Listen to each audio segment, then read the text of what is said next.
Hello दोस्तों, एक बार फिर से आप सभी का बहुत बहुत स्वागत है। आज की क्लास से हम लोग स्टार्ट करेंगे त्रिकोणमिति यानी कि ट्रिग्नोमेट्री।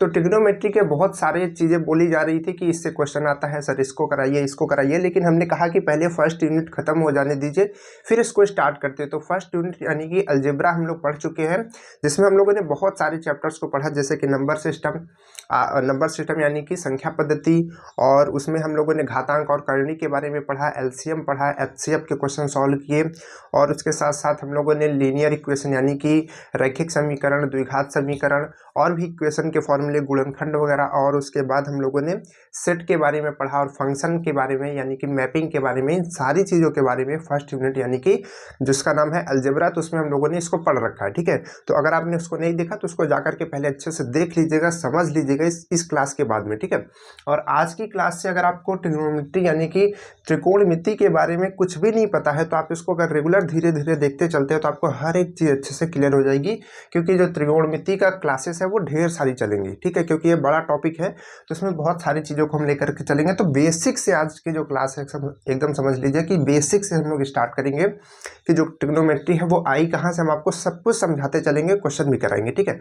तो चलिए समझते हैं। सबसे पहला पॉइंट आप यहाँ पर देख सकते हैं ना, कुछ चीज़ों को लिख दिया है ऑलरेडी ताकि समय ना लगे लिखने में। ठीक है, तो देखिए यहाँ पर इस पार्ट को आप देखिए, बाकी चीज़ों का भी आप छोड़ दीजिए, पहले इस चीज़ को देखिए कि कहाँ से बनी, क्या होती है। ठीक है, तो देखिए यहाँ पर कोई भी जैसे प्लेन है, जैसे आप यहाँ पर ये जगह देख पा रहे हैं, एकदम खाली प्लेन जगह है। ठीक है, तो हमको क्या करना है, इसको मेज़र करना है, इसको नापना है। तो इसके लिए हम क्या करते हैं, इसके लिए हम इसको इस तरीके से लाइन खींचते हैं। ठीक है, इस तरीके से जब हम एक लाइन खींचते हैं यानी कि एक हॉरिजॉन्टल खींचते हैं, एक वर्टिकल खींचते हैं, एक हम ऊर्ध्वाधर खींचते हैं और एक क्षैतिज खींचते हैं, इस तरीके से लाइन खींचते हैं। तो होता क्या है कि ये जो आपका प्लेन होता है, कोई भी प्लेन हो सकता है, चाहे वो हाथ का हो सकता है प्लेन या किसी भी चीज़ का हो सकता है, तो वो 4 पार्ट्स में डिवाइड हो जाता है। कौन कौन से पार्ट में? यहाँ पर ये पहला, यहाँ पर ये दूसरा, यहाँ पर ये तीसरा, इसी तरीके से लिखेंगे, ध्यान रखिएगा, पहला यहाँ नहीं रख देंगे। ठीक है, इस तरीके से आपको रखना है। ठीक, ये चौथा। तो इस तरीके से हम 4 पार्ट्स में इसको डिवाइड करते हैं। अब इसको जब 4 पार्ट्स में डिवाइड करते हैं तो इसमें कुछ ना कुछ एंगल भी बनता है। एंगल क्या होता है? एंगल कब बनता है? जब दो लाइंस, जब दो रे कह सकते हैं। ठीक है, रे कैसा होती है, एक तरफ बंद होती है, एक तरफ आगे बढ़ती है। ठीक है, लाइन इस तरीके से होती है, इसको हम लोग लाइन कहते हैं। इसको हम लाइन सेगमेंट कहते हैं, जो दोनों तरफ से कट रहता है, और जो एक तरफ आगे बढ़ता है उसको हम लोग रे कहते हैं। क्या कहते हैं? रे कहते हैं। ठीक है, तो जब दो रेस यहाँ पर मिलती हैं, यहाँ पर आपस में कहीं पर, या फिर दो लाइन कभी कट करती हैं, तो जब लाइन दो कट करती हैं तो वो दो रेस बन जाती हैं। देखिए यहाँ पर अगर कट कर रही है तो यहाँ से यहाँ तक एक रे बन गई ना, एक रे बन गई, रे यानी कि किरण। ठीक, तो यहाँ पर एक एंगल फॉर्म होता है। ठीक है, इसी को हम लोग एंगल कहते हैं यानी कि कोण कहते हैं। बात समझ पा रहे हैं? तो कोण ही पूरा मिला करके हमको त्रिकोणमिति में होता है। समझ पा रहे हैं? यानी कि इसमें हम लोग क्या करते हैं, कोणों का मापन करते हैं। ठीक है, अब ये त्रिकोणमिति है तो यहाँ पर 3 कोण की बात होती है, लेकिन यहाँ पर अगर आप त्रि को भी हटा करके देखेंगे तो कोणमिति अगर आप समझेंगे तो कोणमिति यानी कि कोणों का हमको मापन पढ़ना है। जैसे हम लोग लेंथ का मापन पढ़ते भाई, लंबाई मापते हैं, इंची टेप से नापते हैं, पटरी से नापते हैं, स्केल से नापते हैं, लेकिन हम कोण को नापते हैं। तो कोण को नापना क्या होता है? कोणमिति होता है। तो त्रिकोणमिति में 3 कोणों का जब मापन करते हैं तो उसको कहते हैं। ठीक है, तो यहाँ पर देखिए, तो कोण आप समझ गए कि ये कोण होता है आपका। ठीक है, बहुत ही बेसिक से बता रहे हैं, अभी क्वेश्चन भी कराएंगे अच्छे अच्छे। तो यहाँ पर ये आपका कोण बनता है। तो अब देखिए यहाँ पर एक रेस इधर ठीक जा रही है, एक इधर जा रही है, एक इधर और एक इधर, तो यहाँ पर कोण बन गए होंगे, एंगल्स बन गए होंगे।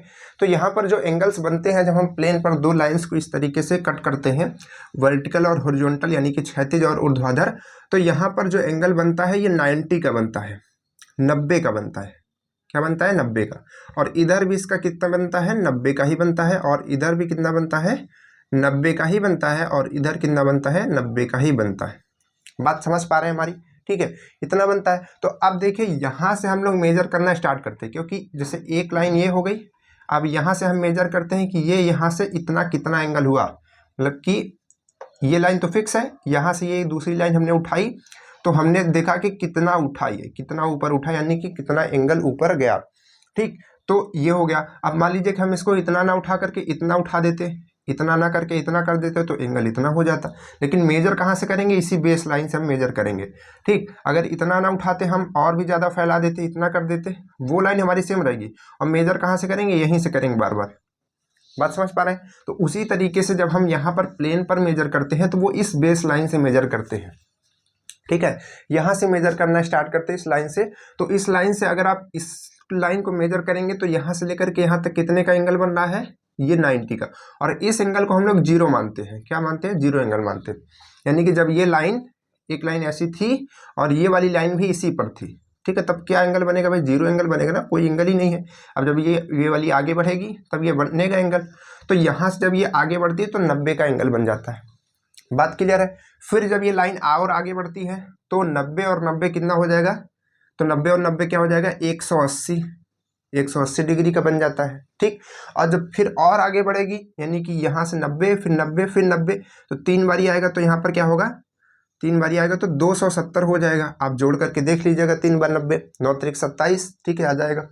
इसके बाद फिर से आगे बढ़ेंगे 90, तो यहाँ पर तो जीरो है, लेकिन फिर से एक एंगल यहाँ पर और आता है जिसको हम लोग कहते हैं 360, क्योंकि अगर आप इसमें 90 जोड़ेंगे इसमें 270 में तो आप देखेंगे कि आपको 360 मिल रहा है। तभी कहते हैं ना कि टोटल जो एंगल होता है 360 होता है। ठीक है, क्रिकेट में किसी क्रिकेटर का ऐसा है कि भाई वो 360 घुमा घुमा करके 6 मारते हैं, शायद सूर्य कुमार है या फिर धोनी को ऐसा कुछ कहा जाता है। ठीक है, तो 360 डिग्री पर वो क्या है, बल्लेबाजी करते। कहने का मतलब क्या है कि इधर भी मारते हैं, इधर भी मारते हैं, इधर भी मारते हैं, इधर भी मारते हैं, किधर भी मार देते हैं। बात क्लियर हो पा रही है? तो 360 का मतलब है वो किधर भी डायरेक्शन में हो सकता है, किधर भी डायरेक्शन में। That's clear? ठीक है, चलिए, तो यहाँ पर ये चीज आ गई। ठीक है, तो अब इसी चीज को हमने अच्छे से यहाँ पर रिप्रेजेंट किया है। तो यहाँ पर देखिए, ये आपका पहला पार्ट हो जाएगा, ये आपका दूसरा पार्ट हो जाएगा, ये आपका तीसरा पार्ट हो जाएगा और ये आपका चौथा पार्ट हो जाएगा। ठीक है, तो यहाँ पर पहले हम देख पा रहे हैं यहाँ पर थीटा क्या है, 0 भी है, 360 भी है। फिर आगे बढ़ेगा तो थीटा पर क्या हो जाएगा, थीटा मतलब एंगल को रिप्रेजेंट करने का तरीका। ठीक है, उसको हम रिप्रेजेंट करते हैं। जैसे हम लोग किसी नंबर को मैथ्स में मान लेते हैं ना कि माना कि x, तो वैसे ही हम कोण को मान लेते हैं माना थीटा। ठीक है, वहाँ पर आप उसको कुछ भी और मान सकते हैं, बट ज़्यादातर थीटा यूज होता है तो थीटा ही मानते हैं हम लोग। तो 90 आ गया यहाँ पर। उसके बाद और आगे बढ़ा तो यहाँ पर कितना आ गया, थीटा 180 आ गया। कितना आ गया, थीटा 180 आ गया। इसको आगे बना लीजिए, इसे 180 आ गया। फिर और आगे बढ़ा तो 270 आ गया थीटा, और आगे बढ़ा तो फिर से 360, यानी कि यहाँ पर 2 एंगल आ रहे हैं, 0 कह लीजिए या फिर 360 कह लीजिए। बात क्लियर है? तो यहाँ से ये हमारा कैलकुलेशन निकलता है कि किसी भी पूरा सर्कल में अगर आप किसी चीज़ को घुमाते हैं, जैसे कि आप यहाँ से लेकर कैसे सर्कल में किसी चीज़ को घुमाते हैं, तो इसमें क्या होता है, एंगल कितने का होता है, इसमें होता है 360 का। बात क्लियर है? कोई दिक्कत नहीं है। चलिए अगला पॉइंट आगे बढ़ते हैं, इसको हटा देते हैं, इरेज कर दिया जाए। तो अगला पॉइंट है कि कोणों को मापने की पद्धति। अब भाई कोण तो हमने देख लिया कि भाई कोण क्या होते हैं, जब 2 रेस ऐसे मिलती हैं और मिलेंगी तभी, ऐसा नहीं है कि इस तरीके से एक लाइन ऐसी है और एक लाइन ऐसी है तो यहाँ पर ये एंगल बन गया, कभी नहीं बन सकता। या फिर एक लाइन ऐसी है और एक लाइन ऐसी है तो एंगल बनेगा, कभी नहीं बनेगा, क्योंकि यहाँ पर देख रहे हैं थोड़ा सा गैप है, और अगर थोड़ा सा भी गैप है तो वो एंगल नहीं बन सकता, कोना नहीं बन सकता। एंगल का मतलब कोण, कोण का मतलब कोना। तो कोना कब बनता है भाई, अगर इतनी जगह है तो ये कोना है नहीं, ऐसे कर दिए तब कोना बन गया, है ना। बात समझ पा रहे हैं? चलिए आगे बढ़ते हैं। क्या कहा गया कि कोणों को मापने की पद्धति। अब भाई कोण हो गया, तो अब कोण हो गया तो उसको मापने के सिस्टम्स भी होंगे। जैसे कि आप लोगों ने फिजिक्स में जब हमने आपको बताए थे तो मापन चैप्टर में से हमने आपको बताया था कि हम अलग अलग तरीकों से मेजरमेंट करते हैं। जैसे कि SI सिस्टम इस्तेमाल करते हैं, CGS इस्तेमाल करते हैं, ठीक है, FPS इस्तेमाल करते हैं। तो इस तरीके से कई सिस्टम इस्तेमाल करते हैं चीज़ों को नापने के लिए। जैसे मान लीजिए कि हमारे पास कोई भी चीज़ है, जैसे हमारे पास ये मान लीजिए कि ईयरबड्स है, ठीक है, तो अगर हमको इसको मापना है कि कितना ये लंबा है तो हम इसको सेंटीमीटर में मेजर कर सकते हैं, मीटर में भी मेजर कर सकते हैं, भाई डिवाइड करके किलोमीटर में भी मेजर कर सकते हैं। हो सकता है यूनिट बहुत छोटी है लेकिन मेजर कर सकते हैं। तो सेम वही चीज़ यहाँ पर एंगल के साथ भी होती है। तो एंगल को 2 चीज़ों में हम लोग मेजर करते हैं, एक मेजर करते हैं डिग्री में और दूसरा मेजर करते हैं रेडियन में। ठीक है, रेडियन भी एंगल को मेजर करने की डिग्री है, और मतलब कि डिग्री भी एंगल को मेजर करने का यूनिट है और रेडियन भी उसकी यूनिट है। ठीक है, आप रेडियन में मेजर कर लीजिए या फिर आप डिग्री में मेजर कर लीजिए। ज़्यादातर यहाँ पर रेडियंस में मेजर किए जाते हैं, ये इंटरनेशनली हर जगह अप्लाई किया जाता है। ठीक है, बात क्लियर, कोई दिक्कत नहीं। इसके बाद क्या है कि डिग्री से, अब भाई दो सिस्टम हो गए, तो दो सिस्टम हो गए तो चेंज करना तो आना ही चाहिए। ठीक है, चेंज करने का क्वेश्चन तो आएगा ही। तो डिग्री से जब हम रेडियन में चेंज करते हैं तो क्या काम करते हैं, ध्यान से देखिएगा। डिग्री से आपको रेडियन में चेंज करना है, डिग्री से, तो क्या कीजिए, डिग्री से जब भी आपको रेडियन में चेंज करना है तो आप उसी, जैसे कि मान लीजिए कि आपको यहाँ पर हमने देखिए एग्जाम्पल भी दे दिया है।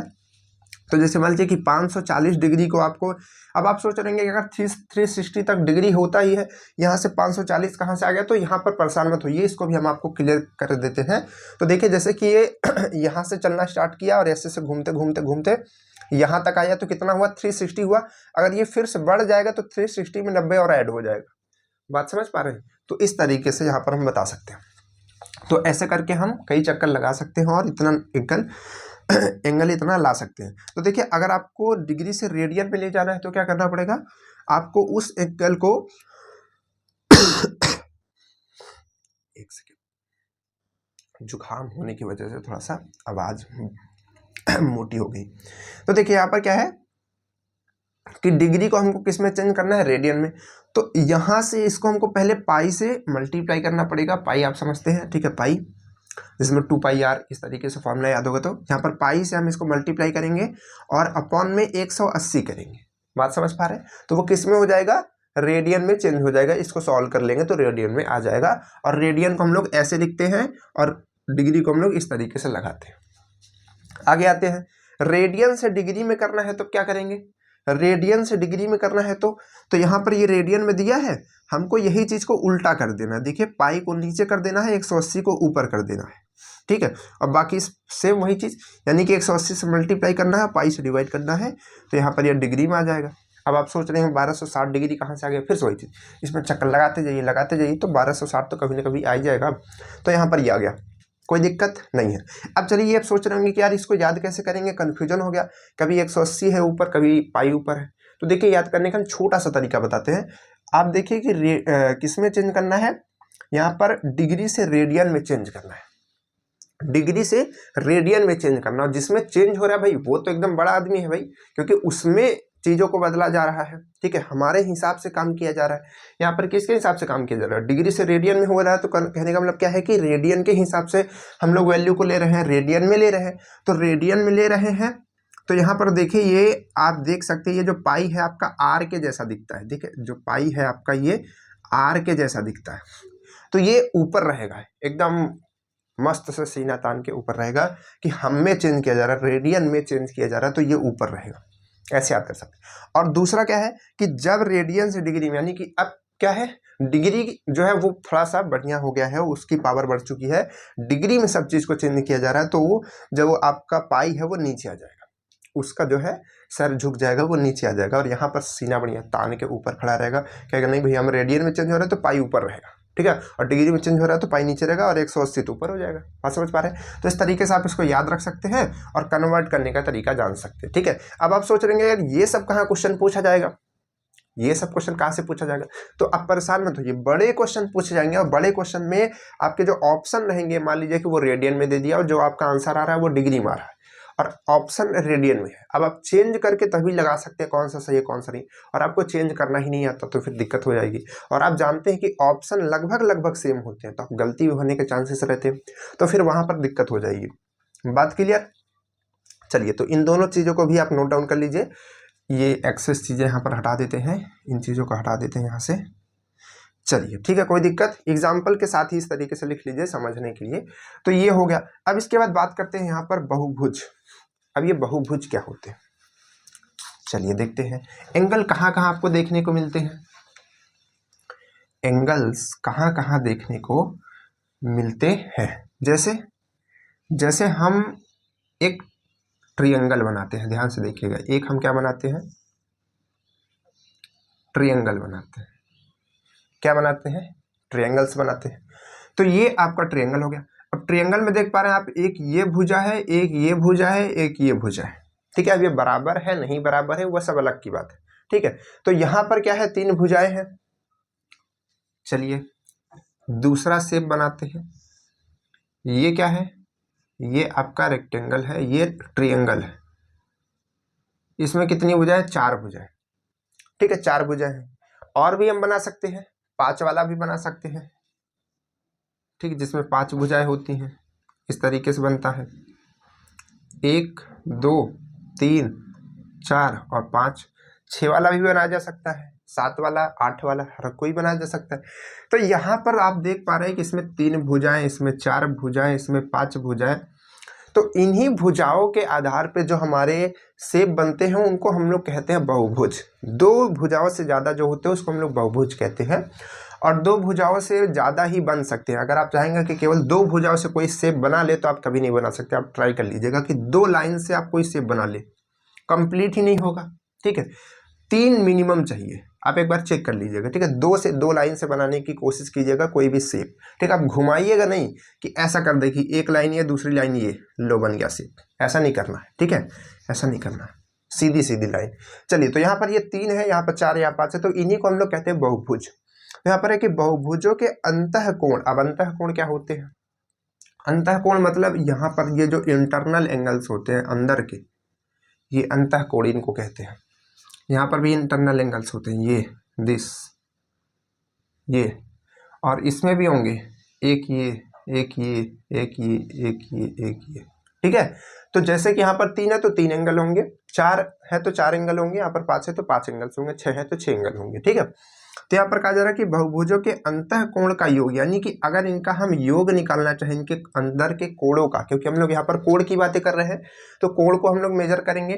तो यहाँ पर इसके इंटरनल एंगल्स को अगर हम मेजर करना चाहें, उनका योग निकालना चाहें, उनका सम निकालना चाहें, तो उसका फॉर्मूला क्या होता है? तो उसका फॉर्मूला बनता है 2n-4 इंटू 90। ये किस में होता है? ये डिग्री में होता है आपका। ये जो टोटल आता है ये किस में आता है? आपका डिग्री में आता है, ठीक है। और ये जो टोटल आपका होता है ये किस में आता है? रेडियन में आता है। बात समझ पा रहे हैं? दोनों लिखा हुआ है, ये डिग्री का और ये रेडियन वाला, ठीक। तो यहाँ से आपको कैसे निकालेंगे भाई कितना एंगल होता है? तो आपको पता है कि ट्रायंगल के अंदर कितना होता है? 180 होता ही नहीं होता, होता है। अब 180 होता है तो आपको क्या करना है, इसमें से पता करना है कि 180 आएगा कि नहीं आएगा। तो आपको फॉर्मूले में रखना 2n की जगह रखना है जितनी भुजाएं हैं। n क्या है? जितनी भुजाओं की संख्या है। कितनी भुजाएं हैं? 3 ठो। तो 2 × 3 - 4 और मल्टीप्लाई 90 आप करना पड़ेगा, ठीक है, तब डिग्री में बदलेगा। तो यहाँ से करेंगे तो ये कितना आएगा? 3 दूनी 6, यहाँ से आएगा 6 और 6 में से 4 गया, कितना आएगा? 2, और 2 का मल्टीप्लाई 90 में करेंगे तो कितना आएगा? 9 दूनी 18, 180। आ गया कि नहीं आ गया? आ गया ना। अब आपको पता है कि इसका कितना होता है? 300, इसका कितना होता है? 360 होता है, ठीक है। तो चलिए चेक करते हैं इसको भी, इसको चेक करते हैं। तो यहाँ पर रखेंगे 2 × 4, n की जगह रखना है, और -4 और इंटू 90। तो यहाँ से करेंगे तो क्या होगा? 4 दूनी ये 8 आएगा, और 8 में 4 जाएगा तो यहाँ पर कितना आएगा? 4 आएगा। 4 का मल्टीप्लाई 90 में करेंगे तो 360 आएगा। बात क्लियर है? उसी तरीके से रेडियन में पूछा तो आप रेडियन में बता सकते हैं। समझ गए? इंटरनल एंगल यानी कि यहाँ पर अंतःकोण। इसके बाद आता है कि बहुभुजों के बहिष्कोण का योग हमेशा क्या होता है? 360 होता है। इसके मतलब कि जो बाहर के एंगल्स होते हैं, बहिष्कोण होते हैं, वो मतलब कि यहाँ पर इसके बाहर के जो एंगल्स होते हैं उनका योग कितना होता है? उनका योग कितना होता है? यहाँ पर ये एंगल्स, ये एंगल्स, ये बहिष्कोण आपका ये बनेगा एक्चुअली में, ये एंगल। और इधर के लिए देखेंगे तो इधर का बन चुका है, तो ये इधर वाली लाइन को लेंगे तो ये आपका इसके साथ बन चुका है, तो ये आपका बनेगा इधर का एंगल, ये वाला, ठीक। और इधर का आप लेंगे तो ये इसके साथ बनेगा ये एंगल, ठीक। समझ पा रहे हैं? तो इस तरीके से ये जो कोण होता है इसको हम लोग कहते हैं बहिष्कोण, बाहर का कोण, ठीक है। तो ये कितना आएगा? ये आप किसी भी शेप का निकालेंगे किसी भी शेप का निकालेंगे, ये वाला आई थिंक इस तरीके से करेंगे तो और अच्छा होगा, ठीक है, ऐसा। अब देखिए बढ़िया लग रहा है ना। तो इस तरीके से, तो ये जो एंगल्स आपके आ रहे हैं इनको हम लोग कहते हैं बहिष्कोण, ठीक है, बाहर के कोण। तो ये अगर आप मेजर करेंगे तो आपका 120 आएगा, ये भी आप मेजर करेंगे 120 आएगा, ये भी मेजर करेंगे 120 आएगा। कैसे मेजर करके दिखाते हैं? देखिए आपको पता है कि अगर मान लीजिए कि तीनों शेप बराबर है, मान लीजिए तो तीनों एंगल कितने होंगे, 60 और 60 और 60 के होंगे। ठीक, तो आपको पता है कि अगर आप यहाँ पर देखेंगे तो यहाँ पर आपको क्या दिख रहा है, एक लाइन ऐसी गई है और एक लाइन ऐसे गई है। यहाँ पे एंगल ये 60 है, तो ये एंगल 120 होगा कि नहीं होगा, क्यों, क्योंकि टोटल 180 होता है। तो 180 किसी भी लाइन पे एक एंगल कितना होता है 180, तो आपको एक 60 दिया है तो दूसरा 120 होगा कि नहीं होगा। तो उसी तरीके से यहाँ पर आप देखेंगे कि ये एंगल भी आपको 120 दिख रहा है, ये एंगल भी 120 दिख रहा है, ये एंगल भी 120 दिख रहा है। तो यहाँ पर आपको तीनों एंगल 120 दिख रहा है। अगर आप तीनों का एडिशन करेंगे तो 360 आएगा। ठीक है, 12 दूना 24, 12 तीन 36, 360 आएगा 22 को। तो इसका भी इसी तरीके से अगर आप निकालेंगे तो 360 ही आएगा, इसका भी निकालेंगे तो 360 ही आएगा। यानी कि रेडियन में अगर हम कहें ये 360 क्या है, डिग्री में है। 360 क्या है, डिग्री में है, और ये किस में है आपका, रेडियन में। ठीक, बात क्लियर, बहिष कोण क्लियर। और बहिष कोण हमेशा हर कोई भी शेप होगा उसका 360 ही होगा, 360 ही होगा। ठीक है, तो इसको आप याद रखिए और यहाँ पर अंतःकोण को याद रखिए। इसके बाद नेक्स्ट पॉइंट की बात करते हैं। नेक्स्ट पॉइंट क्या है, इसके बाद क्वेश्चन लगाएंगे। नेक्स्ट पॉइंट है चाप, त्रिज्या और कोण। ठीक है, तो इसमें एक रिलेशन होता है। ठीक है, त्रिज्या यानी कि रेडियस, कोण यानी कि एंगल। ठीक है, तो यहाँ पर कोण बराबर होता है चाप बटे त्रिज्या। आप इस फॉर्मूले को हमेशा याद रखेंगे, आपको काम देता रहेगा। ठीक है, कोण बराबर चाप बटे त्रिज्या। तो यहाँ पर चाप क्या होता है भाई साहब, चलिए अब चाप भी आपको बताना चाहिए। तो इसको हटाया जाए, यहाँ से इन शेप को हटाते हैं, चाप बताते हैं आपको चाप क्या है। चाप क्या होता है, देखिए जैसे यहाँ पर कोई सर्कल है, बन गया हमारा सर्कल। अब देखिए सर्कल का यहाँ पर सेंटर है। ठीक है, तो सेंटर से मान लीजिए कि यहाँ से और यहाँ तक की हम डिस्टेंस लेना चाह रहे हैं, ये बस इतनी, ऐसा। तो इतनी डिस्टेंस ये जो आपकी आ रही है, इसको हम लोग एल कह सकते हैं, चाप कह सकते हैं। बात समझ पा रहे हैं। कभी कभी हम लोग जो हमारा गोलार्ध होता है, जैसे कि मान लीजिए हमारे पास ये एक गोलार्ध है। ठीक है, इस तरीके से गोलार्ध आप इस्तेमाल करेंगे कब, जब आप इंजीनियरिंग करने लगेंगे तब। यानी कि जैसे मान लीजिए कि आपका जब भी सिलेक्शन हो जाएगा तब आप इन तरह से छोटे छोटे, बहुत ही छोटे छोटे तरीके से, पेंसिल नहीं लगती, पेंसिल की निब लगती। ठीक है, तो इस तरीके से गोलार्ध का इस्तेमाल करेंगे। तो इसमें क्या करते हैं हम लोग, ऐसे इस तरीके से लगाते हैं और थोड़ी सी लाइन खींचते हैं, तो कहते हैं चाप लगा रहे हैं। तो बस वही चीज होती है। ठीक है, तो ऐसे करके इसे थोड़ा सा करते हैं तो चाप लगाते हैं। बात समझ पा रहे हैं। तो अगर ये इतनी लेंथ ये चाप है और इतना इतना यहाँ पर एंगल बन रहा है और इसकी रेडियस यही होगी, चाहे आप इसको कह लीजिए चाहे इसको, दोनों सेम होगी ये रेडियस। तो ये तीन चीजें बन रही है सॉरी, यहाँ पर ये तीन चीजें बन रही हैं। तो तीन चीजों में एक रिलेशन बनता है कि कोण इक्वल चाप बटे त्रिज्या। तो यहाँ पर कोण है और यहाँ पर ये चाप है, यहाँ पर ये त्रिज्या है। बात ठीक है। अब इसको हम क्या कर सकते हैं, यहाँ पर एल की वैल्यू निकाल सकते हैं। एल की वैल्यू अगर हम चाहे कैसे निकाल लें, इसको हम इधर भेज दें तो ये एल की वैल्यू आ जाएगी। तो देखिए यहाँ पर चाप जो है दो तरीकों से निकाला जा सकता है, एक रेडियन में और एक यहाँ पर आपको डिग्री में। दो तरीके से दिया गया है, हमने यहाँ पर लिखा है। तो रेडियन में जब निकालेंगे तो नॉर्मल यही वाले फॉर्मूले का इस्तेमाल करेंगे। यहाँ पर देखिए ये L है, तो L अपनी जगह है, हमने R को इधर भेज दिया तो इससे मल्टीप्लाई हो जाएगा। तो यहाँ पर L की वैल्यू आ जाएगी यहाँ पर थीटा इंटू R, यानी कि कोण इंटू त्रिज्या। अब अगर इसी चीज को हम डिग्री में निकालना चाहते हैं, रेडियन में नहीं निकालना चाहते, तो ये आपकी जो वैल्यू आएगी ये तो रेडियन में आएगी। ये आपकी जो वैल्यू आएगी ये किस में आएगी, रेडियन में आएगी। ठीक है, चलिए अब उसी तरीके से अगर हम डिग्री में निकालना चाहते हैं तो कैसे निकालेंगे। अगर हम यहाँ पर इसको डिग्री में निकालना चाहते हैं, तो हम कैसे निकालेंगे, यहाँ पर आपको बस इसी चीज को, रेडियन को डिग्री में चेंज कर देना। तो चाहे आप इसको चेंज कर दीजिए या फिर आप इसको याद कर लीजिए, बहुत ही आसान है कि पाई बटे 360 यानी कि 360 और 2 पाई आर। ठीक है, 2 पाई आर। तो इस तरीके से आपका ये फॉर्मूला बनता है। ये फॉर्मूला कहीं अलग से नहीं आया, ये फॉर्मूला कहाँ से आया हम आपको समझाते हैं, थोड़ा सा समझ लीजिए। तो यहाँ पर देखिए ये अगर आप टोटल एक सर्कल का सरकमफ्रेंस देखेंगे, इसका परिधि देखेंगे तो कितना होता है, 2 पाई आर होता है। ठीक है, 2 पाई आर होता है। तो 2 पाई आर होता है। अब देखिए इसका एंगल कितना होता है, 360 होता है। ठीक है, 360 एंगल टोटल होता है और 360 डिग्री से हमको डिवाइड भी करना होता है। देखिए यहाँ पर एंगल 360 है। तो अगर आप ये चीज देखते हैं, ध्यान से समझिएगा कि 360 एंगल पे अगर हम पूरा निकालते हैं तभी तो परिधि आती है। तो कहने का मतलब क्यों आपको ये फॉर्मूला मिलता है, क्योंकि यहाँ पर 360 का हम पूरा निकालते हैं, यानी कि पूरा चाप निकालते हैं, यहाँ से लेकर के ऐसे घूमते हैं, इतना पूरा चाप लेते हैं, इतना पूरा चाप।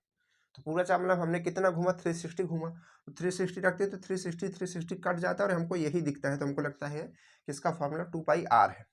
ठीक है, लेकिन अगर हम केवल इतना ना घूम करके आधा ही घूमे, यहीं तक घूमे, तो यहाँ पर एंगल क्या रखेंगे, यहाँ पर रखेंगे 180, तो इसको कट करेंगे तो यहाँ पर हाफ आएगा, यानी कि जो हमारा सरकमफ्रेंस होगा 2πr का आधा 1/2, तभी तो यहाँ से यहाँ तक होगा।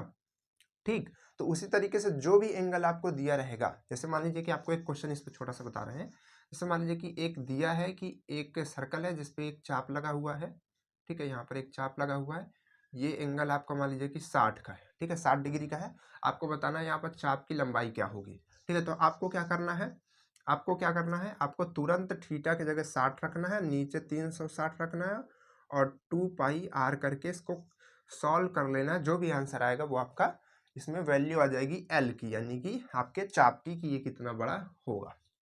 बात ठीक है, इसको कट कर सकते हैं 0 से 0, इसको कट कर सकते हैं 6 36, इससे कट कर देंगे 3 आ जाएगा, तो यानी कि पाई और r/3 ये वैल्यू आ जाएगी। आप इसको और भी सॉल्व कर सकते हैं आगे, ठीक है, r अगर दिया है तो। बात क्लियर है, ठीक है, तो इतनी चीज़ों को पहले आप एक बार स्क्रीनशॉट कीजिए, फिर क्वेश्चंस लगाते हैं।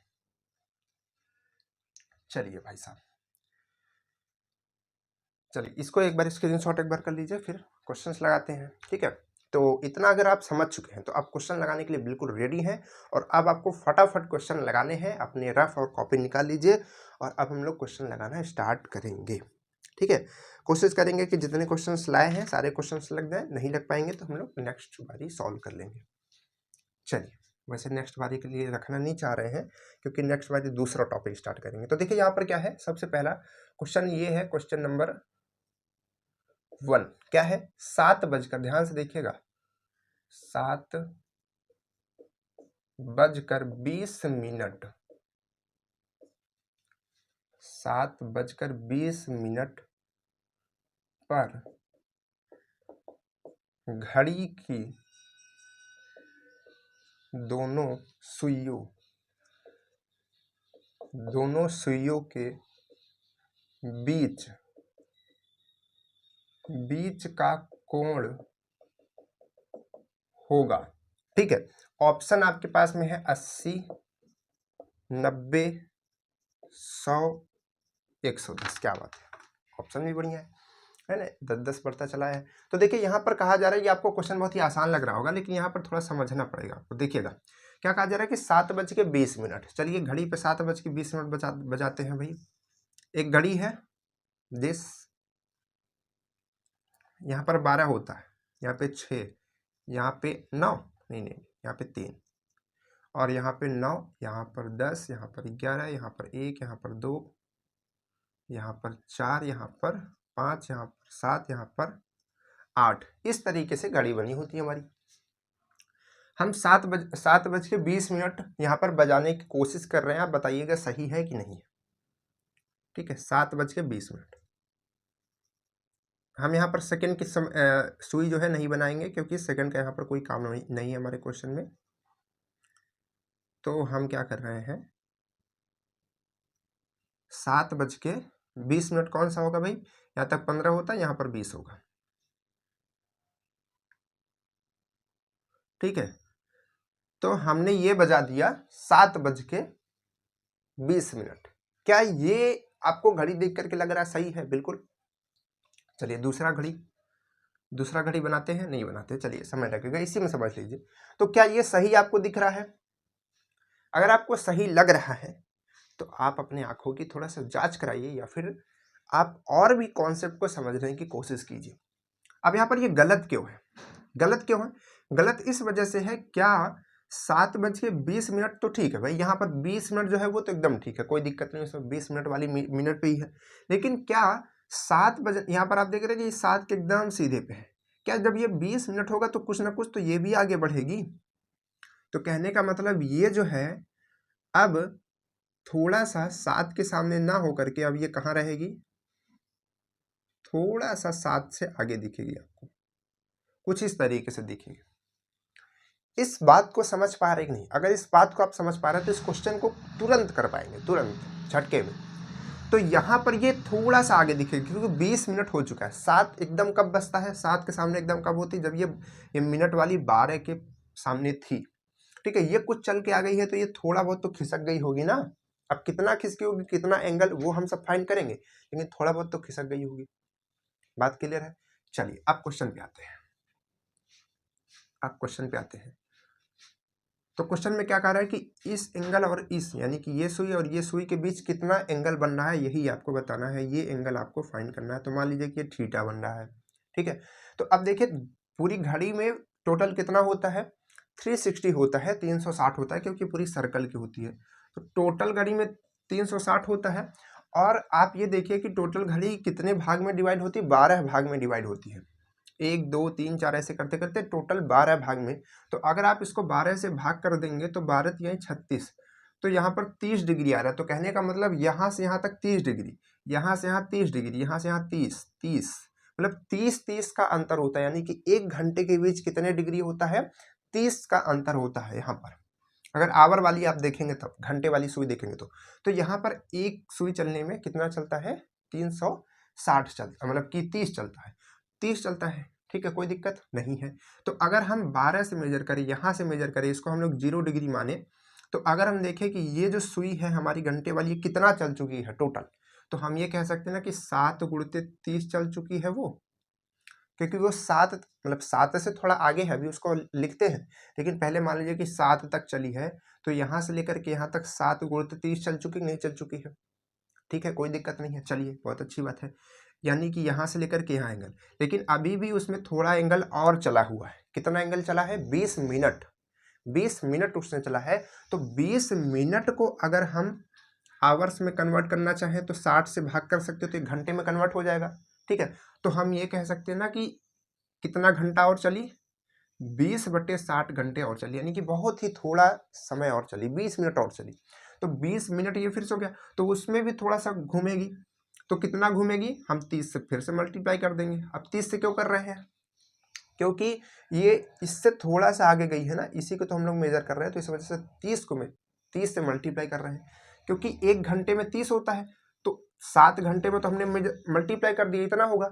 तो इतने घंटे में कितना होगा ये हमको निकालना है, क्योंकि 1 घंटे का हमने निकाल लिया है कि 1 घंटे का 30 होता है। तो 7 का भी निकाल सकते हैं और इतने का भी हम लोग यहाँ पर निकाल सकते हैं। बात क्लियर है? कोई दिक्कत यहाँ पर नहीं है। अब इसके बाद हमने निकाल लिया कि ये पूरा आ गया कि इतना डिग्री चल चुका है हमारा 7 वाली सुई, यहाँ से लेकर के यहाँ तक टोटल, जहाँ पर अभी है एक्चुअल में यहाँ पर। अब हम अगर यहाँ से लेकर यहाँ तक का घटा दें, क्योंकि हमको यहाँ से लेकर यहाँ तक का एंगल पता है, यहाँ से लेकर यहाँ तक का पता है एंगल, ये पूरा पता है, ठीक। इसमें से अगर हम यहाँ से लेकर यहाँ तक का घटा दे, यानी कि घटा दे मतलब इसको माइनस कर दे, हटा दे, तो केवल यही एंगल तो रहेगा, यही एंगल तो रहेगा केवल। तो इसके बीच का ही एंगल तो रहेगा। तो इस टोटल एंगल को हमको घटाना पड़ेगा।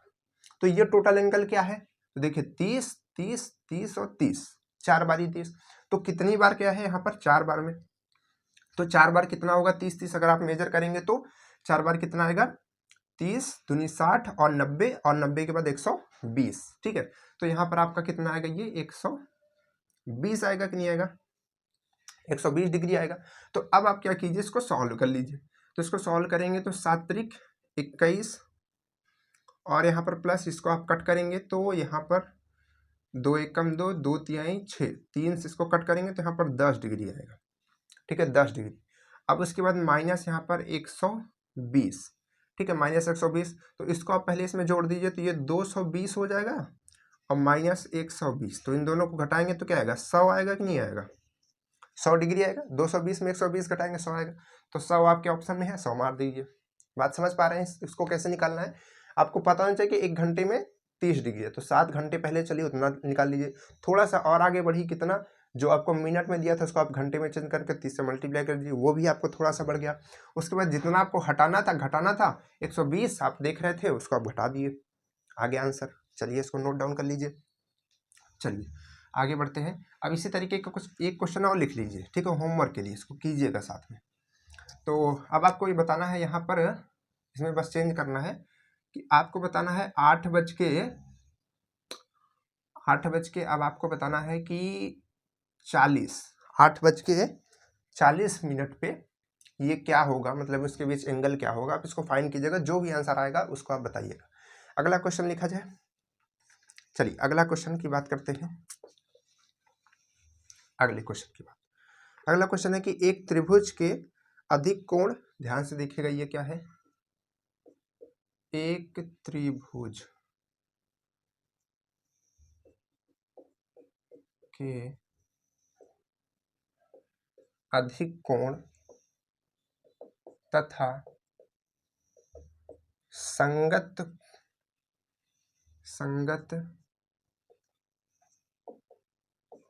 संगत न्यून कोण में 20 डिग्री का अंतर है। ठीक है, क्या कहा जा रहा है कि एक त्रिभुज है जिसमें एक अधिक कोण है और बाकी के जो दो संगत कोण है, मतलब कि एक संगत कोण में 20 डिग्री का अंतर है। ठीक है, आगे क्या है, त्रिभुज के अन्य दोनों न्यून कोणों का अंतर 59 डिग्री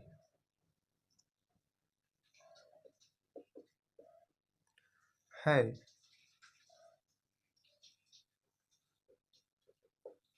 न्यून कोणों में से एक न्यून कोण है। ऑप्शन क्या क्या है, 14, 16, 12 और 18, ये आपके पास में ऑप्शन है, ये इधर का क्वेश्चन है। कैसे सॉल्व करेंगे इसको, कहा जा रहा है कि एक त्रिभुज के अधिक कोण तथा संगत न्यून कोण। अब त्रिभुज पहले समझिए और अधिक कोण क्या होता है और संगत न्यून कोण क्या होता है, इसको समझिए, क्योंकि पहले वर्ड को तो देखिए। जैसे मान लीजिए कि एक त्रिभुज है, इस तरीके से बना हुआ है, इस तरीके से,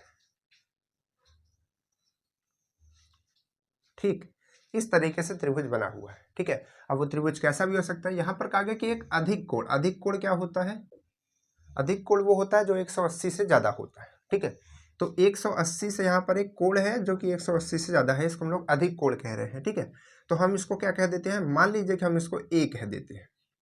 क्या कह देते हैं, ए कह देते हैं। ये वाला कोण जो अधिक कोण है वो क्या है, 180 से ज्यादा है। ठीक है, 180 से ज्यादा नहीं, सॉरी 90 से ज्यादा। ठीक है, तो यहाँ पर आपका ये दिख रहा है किससे है, 90 से ज्यादा, 180 से ज्यादा नहीं हो सकता है, क्योंकि 180 तो इसके तीनों का अंदर का ही होता है, वो मिस्टेक हो गया भाई। तो यहाँ पर ये कितना होगा, ए होगा, यानी कि 90 से आपका ज्यादा होगा, अधिक कोण होगा। ठीक, तो अब ये अधिक कोण आपको दिख रहा है, अधिक कोण 180 से छोटा और 90 से बड़ा होता है। तो अधिक कोण है ए, हमने मान लिया इसको, तो ये 90 से कुछ ना कुछ ज्यादा होगा। ठीक, तो 90 से ज्यादा होगा, तो ये जो दोनों कोण आपके होंगे ये दोनों 90 से छोटे आएंगे। क्यों 90 से छोटे आएंगे, क्योंकि टोटल होता है आपका 180 और 90 से ज्यादा तो यही ले लिया है। मान लीजिए कि हम कह रहे हैं 100 भी ले लिया है अगर, तो कितना बच रहा है, 80 बच रहा है। तो 80 में दो एंगल को आना है, तो 90 से ज्यादा कैसे हो सकता है, कोई नहीं हो सकता। ठीक है, तो उस तरीके से हम ये कह सकते हैं कि ये जो दोनों बाकी के एंगल बचेंगे वो 90 से छोटे बचेंगे, और 90 से छोटे एंगल को हम लोग क्या कहते हैं, न्यून कोण कहते हैं। क्या कहते हैं, न्यून कोण कहते हैं। तो यही कहा गया कि एक त्रिभुज जिसमें एक अधिक कोण है, यानी कि 90 से बड़ा है। ठीक है, और तथा दूसरा तथा एक क्या है आपका न्यून कोण है, संगत न्यून कोण। तो चाहे आप इसको ले लीजिए चाहे इसको, तो हम मान लीजिए कि इसको बी मानते हैं और इसको सी मानते हैं। तो ये कहा जा रहा है कि एक अधिक कोण ए और एक आप कोई भी न्यून कोण ले लीजिए बी, अगर इन दोनों को आप घटाते हैं, इनका अंतर निकालते हैं, तो वो कितना आता है, 20 आता है। ठीक है, वो कितना आता है, 20 डिग्री आता है। इसके बाद क्या है, इसका अंतर 20 है। त्रिभुज के अन्य दो न्यून कोण, यानी कि जो दो न्यून कोण है, यानी कि बी और सी जो आपको दिख रहे हैं, उनके बीच अंतर कितना है, यहाँ पर 59 का है। ठीक है, 59 का है। यानी कि अगर हम बी में सी को घटा दें, यानी कि बस न्यून और न्यून कोण का अंतर देख लें, उसका डिफरेंस देख ले तो ये आपको कितना मिल रहा है, ये 59 मिल रहा है, 59 मिल रहा है। ठीक है, कोई दिक्कत। अब आपको क्या बताना है, इसमें बताना है कि न्यून कोण में से एक कोण कौन सा है, यानी कि चाहे आप बी बता दीजिए चाहे आप सी बता दीजिए, उसमें से आपको एक बताना है। आपके ऑप्शन में वही वाला होगा तो वही आपको चूज कर लेना होगा। तो यहाँ पर कैसे हम इसको निकालेंगे, तो एक चीज हमको ये पता है कि a प्लस बी प्लस सी बराबर क्या होता है, 180। अभी अभी हमने आपको बताया कि यहाँ पर जब हम तीनों कोण का एंगल निकालते हैं, ठीक है, यहाँ पर इनको तीनों को जोड़ते हैं, उनका अंतः कोण निकालते हैं, तो वो कितना आता है, 180 के बराबर आया था। हमने आपको समझाया था इस वाले टॉपिक पे, यहाँ पर अंतः कोण वाले में। तो 180 के बराबर आता है किसी भी ट्रायंगल का। ठीक, तो किसी भी ट्रायंगल का 180 आता है। तो हमको ये चीज पता है, तो हम क्या यहाँ से मतलब इन दोनों चीज़ों से यहाँ पर रख सकते हैं, इस चीज़ को यहाँ से इसकी वैल्यू ला सकते हैं। कैसे ला सकते हैं, देखिए यहाँ से हम क्या करेंगे, यहाँ से हम वैल्यूज़ को पुट कर सकते हैं। जैसे कि a की वैल्यू, यहाँ से हम a की वैल्यू को क्या निकाल सकते हैं, a की वैल्यू को निकाल सकते हैं b प्लस 20, ऐसा निकाल सकते हैं। देखिए इसको हम उधर भेज देंगे तो यहाँ पर ये चीज़ आ जाएगी कि नहीं आ जाएगी। ठीक, अब अगर हम चाहें तो यहाँ पर c की वैल्यू को निकाल सकते हैं। सी को हम उधर भेज दें, इसको इधर भेज दें, तो सी की वैल्यू क्या आ जाएगी, सी की वैल्यू आपकी आ जाएगी b माइनस 59, ऐसा आ सकता है। ठीक है, कहने का मतलब है कि हमने सबको b में चेंज कर लिया, b के फॉर्म में चेंज कर लिया। तो यहाँ पर ये चीज़, अब हम इन दोनों वैल्यूज को यहाँ पर ले जा करके रख सकते हैं। a की जगह हम ये रख सकते हैं कि b प्लस 20, ठीक, और b की जगह तो हमारा b ही रहेगा, और c की जगह हमारा ये आ जाएगा, ये क्या है b, और माइनस में क्या है 59, और इक्वल में, ये सब आप बहुत जल्दी से करेंगे, बस यहाँ पर हम समझा रहे हैं इस वजह से समय लग रहा है। ठीक है, तो ये आपका आ गया। अब इसको आप सॉल्व कर लीजिए, इसको आप सॉल्व कर लीजिए। चलिए इसको थोड़ा सा हटाते हैं यहाँ पर इस डायग्राम को, इसको सॉल्व करते हैं। तो इसको आप सॉल्व करेंगे तो क्या आएगा, यहाँ पर देखिए इसको सॉल्व करेंगे तो b और यहाँ पर ये प्लस, तो यहाँ पर 3b आपका आ जाएगा, और इस 20 को और इसको इन दोनों को सॉल्व करेंगे तो यहाँ पर आपका ये क्या बचेगा, माइनस का 39 बचेगा, और इक्वल में 180 है, इक्वल में 180 है।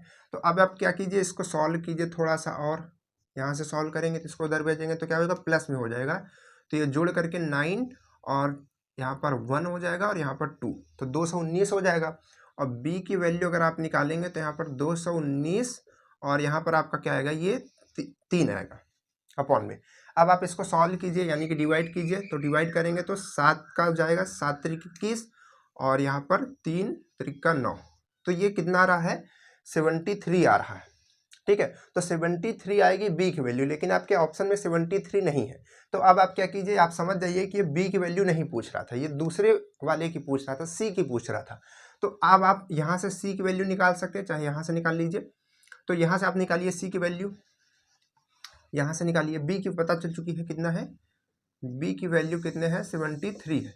तो अब आप क्या कीजिए, इस चीज़ को फॉर्मूला रखिए, क्या है आपका जो इक्वेशन आपने जो बनाई है, तो यहाँ पर रखेंगे तो b की वैल्यू 73 है माइनस c, और इक्वल में यहाँ पर ये क्या है 59।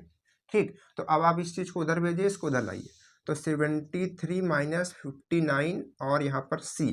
तो अब इन दोनों को घटाएंगे तो क्या आएगा, यहाँ पर इन दोनों को घटाएंगे तो ये आपका 4 आएगा, और यहाँ पर 6 में से 1 जाएगा तो 1 आएगा। तो ये कितना आ रहा है टोटल, आपका c की वैल्यू कितनी आ रही है, 14 आ रही है।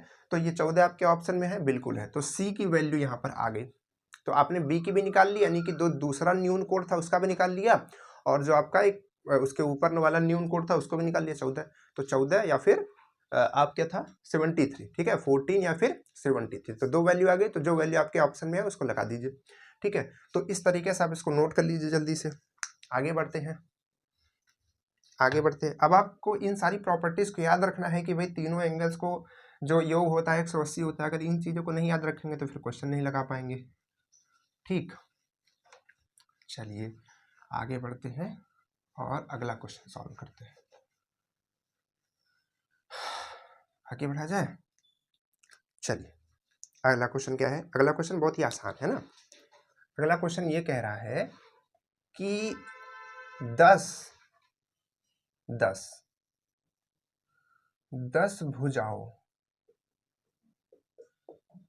भुजाओं वाले कोई राक्षस है क्या भाई? एक ठो हमने रील देखी, उसमें कह रहा था कि 10 में यानी कि 10वीं में, अच्छा 10वीं में 3 बार फेल होने के बाद हमको पता चला कि समबाहु विषमबाहु त्रिभुज के नाम है, राक्षस के नहीं है। तो राक्षस जैसे ही लगते हैं भाई ये बाहु, तो समबाहु विषमबाहु ये सब। तो 10 भुजाओं वाले समबाहुभुज,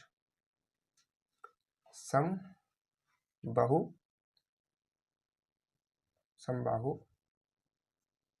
भुज के प्रत्येक बहिष्कोण, अब बहिष्कोण हमने आपको समझाया था, बहिष्कोण का मान होगा, ठीक है। आपके ऑप्शन है 34 डिग्री, 44 डिग्री, 36 डिग्री और 56 डिग्री। चलिए कैसे सॉल्व करेंगे, क्या कह रहा है? कह रहा है कि 10 भुजाओं वाले एक समबाहु, समबाहु क्या होता है? समबाहु वे आकृतियां होती है जिनकी सभी भुजाएं समान होती हैं। कैसे? समबाहु में आपका एक समबाहु त्रिभुज आता है, इसको हम लोग कहते हैं समबाहु त्रिभुज, यानी कि सारी भुजाएं इसके बराबर है, ठीक है। इक्विलेटरल ट्रायंगल कहते हैं इसको। इसी तरीके से आपका एक आता है वर्ग, जिसको हम लोग कहते हैं, ठीक है, स्क्वायर। तो इसमें भी आप देखेंगे सारी भुजाएं बराबर होती है। इसके बाद आप देखते हैं हेक्सागोनल, इस तरीके से बनता है कुछ, ठीक। इसकी भी सारी भुजाएं बराबर होती है, और जब भुजाएं बराबर होती है तो एंगल्स भी बराबर होते हैं, ठीक है। ध्यान रखिएगा इस चीज को। चलिए तो अब देखिए यहाँ पर क्या करेंगे हम लोग, हमको ये पता करना कि 10 भुजाएं हैं भाई, उसमें 10 भुजाएं से छोटी छोटी छोटी छोटी छोटी छोटी 10 भुजाएं होंगी, बराबर बराबर होंगी। तो उसमें ये कह रहा है कि 10 भुजाओं वाले कि प्रत्येक बहिष्कोण का आपको मान बताना है, बाहर के कोण को आपका मान बताना है। कैसे बताएंगे भाई, इसको हम कैसे सॉल्व करेंगे? तो अगर देखिए हमको ये तो पता है कि टोटल कोई भी शेप होगा उसके बाहर के पूरे एंगल का बहिष्कोण कितना होगा, टोटल बहिष्कोण कितना होगा, 360 ही होगा, ठीक है। हमने लिखा है कि बहुभुजों के बहिष्कोण का योग कितना होता है, 360 होता है, 360 होता है। अब भुजाएं कितनी है, भुजाएं कितनी है, भुजाएं है 10, और हमने आपको बताया कि जितनी भुजाएं होती हैं उतने कोण होते हैं। तो 10 कोण है, और 10 कोण मिल करके कितना बना रहे हैं, 360 बना रहे हैं टोटल। तो एक कोण कितने का होगा, ये तो पूछ रहा है प्रत्येक कोण, प्रत्येक बहिष्कोण कितने का होगा। तो टोटल आपका कोण कितना है, 360 है, और 10 कोण है, 10 भुजा मतलब 10 कोण, 3 भुजा मतलब 3 कोण, 4 भुजा मतलब 4 कोण। तो 10 कोण है, तो 10 कोण को अगर आप इससे डिवाइड कर देंगे टोटल कोण को, तो कितना आएगा, 36 आ जाएगा ना। तो 36 आपका ऑप्शन सही हो जाएगा। बात समझ पा रहे हैं? फिर से समझ लीजिए कि यहां पर कहा गया कि प्रत्येक बहिष्कोण बताना है। हमने कहा भाई टोटल बहिष्कोण कितना होता है, तो टोटल बहिष्कोण कितना है, 360। हमने कहा अच्छा ये सारे कोण मिल करके 360 है, और सारे कोण बराबर हैं। कितने कोण हैं, कितने कोण है, 10 कोण है। क्यों 10 कोण है, क्योंकि 10 भुजा है, 10 भुजा तो 10 कोण, 3 भुजा तो 3 कोण। जैसे ट्रायंगल में आप देखते 3 भुजा तो 3 कोण होते हैं, ठीक है। 4 भुजा तो 4 कोण, ठीक है। 5 भुजा तो 5 कोण, हमने अभी आपको बताया था। तो अब हम ये कह सकते हैं 10 भुजा तो 10 कोण होंगे कि नहीं होंगे। अब 10 कोण मिल करके 360 बना रहे, तो एक कोण कितने का बनाएगा ये नहीं बता सकते हैं। तो ये तो 10 से डिवाइड करके बता पाएंगे ना, 360 में 10 से डिवाइड कर देंगे 36 आ जाएगा। तो 36 आपका ऑप्शन सही हो जाएगा, सी वाला। चलिए ये हमने जानबूझ करके लिया, छोटा क्वेश्चन है बट समझाने के लिए, क्योंकि इससे बड़े क्वेश्चन आने वाले हैं अब आने वाले हैं, अब आने वाले हैं भाई साहब। क्या क्या कोड है यार, बहुत सारे क्वेश्चन है क्या। चलिए कुछ लगा लेते हैं, जो छूटेगा फिर बाद में लगाया जाएगा। 2 सबसे ज़्यादा समय खराब होता है ये क्वेश्चंस लिखने में, इसी वजह से पहले हम इन चीज़ों को लिख देते हैं ताकि यहाँ पर कम से कम समय ना खराब हो। के कोणों, दो समबाहुभुज के कोणों में 3:2 का अनुपात है। अच्छा मतलब कि दो यहाँ पर समान भुजा वाले कोण है, मतलब कि 2 भुजाएं हैं, ठीक है, अलग अलग शेप्स हैं उनके, कोण का अगर आप निकालेंगे तो ये आपका रेशियो बन रहा है 3:2 का। ठीक है, ठीक है, कोई दिक्कत नहीं है।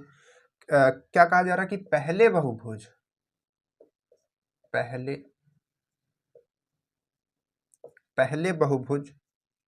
की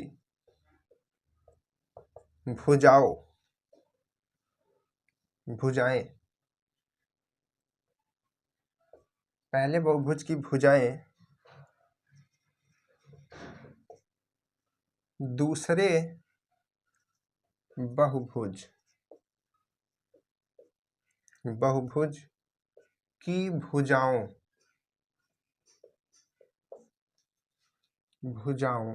राइटिंग के लिए थोड़ा सा माफ कीजिएगा, बट क्या किया जा सकता है, भुजाओं की दो गुनी है। ठीक है, ये क्वेश्चन है। आप देखिए क्या किया कीजिए, आप साथ में लिखते चला कीजिए तो आपको बोरिंग नहीं लगेगा। चलिए, इसके बाद क्या है, आपको क्या करना है, बहुभुजों में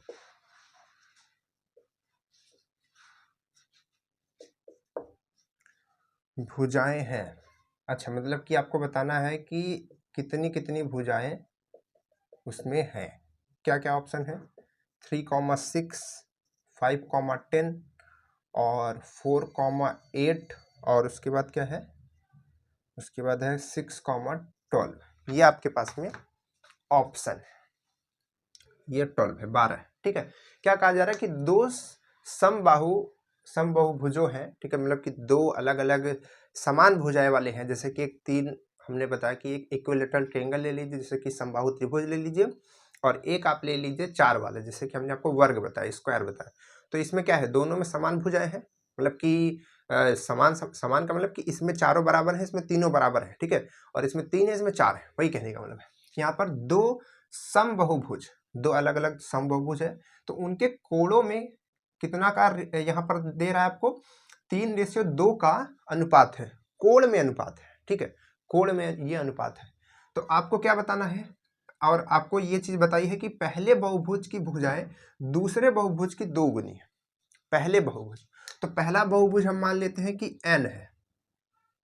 ठीक है, पहला बहुभुज हम क्या मान लेते हैं, n है, मतलब कि उसमें कितनी भुजाएं हैं, n नंबर्स है। n नंबर्स मतलब कि 3 भुजाएं, 4 भुजाएं, 5 भुजाएं, 10 भुजाएं, कितनी भी हो सकती हैं। तो हमने मान लिया कि n भुजाएं हैं, तो पहले बहुभुज की भुजाएं दूसरे बहुभुज की भुजाओं की दुगुनी है।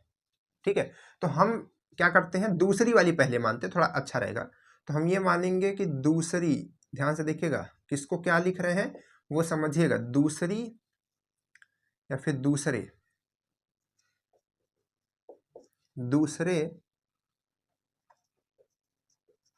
बहुभुज की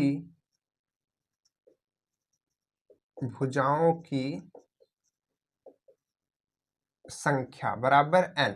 दूसरे बहुभुज का हमने मान लिया n, तो ये कह रहा था कि पहले वाली की जो भुजाएं हैं दूसरे वाली के दो गुनी है, दूसरे के दो गुनी है, तो दूसरा हमने n मान लिया। तो यहां से हम लिख सकते हैं ना कि पहले बहुभुज की भुजाओं की संख्या बराबर 2n, क्योंकि दो गुना है। ठीक है, अब आपसे ये कह रहा है कि जो दोनों यहाँ पर समबाहुभुज उनके कोण का यहाँ पर रेशियो ये है। तो अब हमको यहीं से क्वेश्चंस लगाने हैं। तो हम क्या इधर का कुछ चीज इरेज कर सकते हैं, हटा सकते हैं क्या कोई चीज, इधर का ये डायग्राम हटा देते हैं, इसका कोई मतलब नहीं है, इधर सॉल्व कर देते हैं। चलिए ठीक, इधर सॉल्व कर देते हैं हम। कैसे करेंगे भाई, यहाँ पर दो चीजें आ चुकी हैं। अब हमसे कहा गया कि पहले का आप बताइए, ये आपका दूसरा, ध्यान रखिएगा ये पहला है, और यहाँ पर इसमें ये पहला होगा, ये दूसरा होगा, पहला और दूसरा। तो पहले का अगर आप निकालेंगे तो कितनी आपकी भुजाएं दिख रही हैं, 2n दिख रही हैं। तो इसमें कितना कोण होगा, कितना कोण होगा, तो आप पहले ये निकालिए कि टोटल इसका कोण कितना बनेगा, टोटल कोण कितना बनेगा। ठीक, तो टोटल कोण आपका कितना बनेगा, कोण का फॉर्मूला क्या होता है निकालने का, यहाँ पर कोण का फॉर्मूला क्या होता है निकालने का। अब ये जैसे कि यहाँ पर बहिष्कोण नहीं कहा गया है, अंतःकोण भी नहीं कहा गया है, तो आप हमेशा अंतःकोण की बात करेंगे। बहिष्कोण होगा तो आपको कहा जाएगा, अंतःकोण में कभी कहेगा कभी नहीं कहेगा। तो जब यहाँ पर कुछ भी कोण नहीं कहा गया कि बहिष्कोण है कि अंतःकोण है, तो आप अंतः वाला लेकर के सॉल्व करेंगे। तो यहाँ पर उसका फॉर्मूला क्या होता है, फॉर्मूला होता है यहाँ पर देखिए लिखा हुआ है 2n-4 और इनटू में 90, ये हमारे पास फॉर्मूला होता है।